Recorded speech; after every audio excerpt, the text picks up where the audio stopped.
നല്ല ടേസ്റ്റ് ഉണ്ട്. ഇന്ന് സൺഡേ ആയിട്ട് വീട്ടിൽ നിന്നപ്പോഴാണ് അമ്മയുടെ ഒരു ഫേസ്ബുക്ക് റെസിപ്പി പരീക്ഷിക്കാമെന്ന് വെച്ചത്. ഇതിനായിട്ട് നമ്മൾ പുട്ടാണ് ഉണ്ടാക്കേണ്ടത്.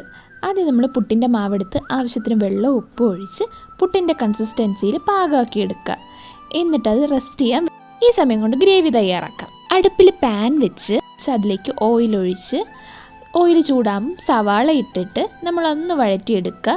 അതിനുശേഷം ആവശ്യത്തിന് കുറച്ച് തേങ്ങ ഇടുക. തേങ്ങ ഇട്ടൊന്ന് മിക്സ് ചെയ്തതിന് ശേഷം ഇതിലേക്ക് നമുക്ക് കുറച്ച് ഉപ്പിട്ട് കൊടുക്കുക.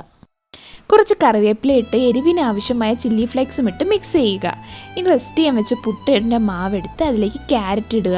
ഇത് മിക്സ് ചെയ്തതിന് ശേഷം നമ്മുടെ മസാല ആഡ് ചെയ്ത് അതും മിക്സ് ചെയ്യുക.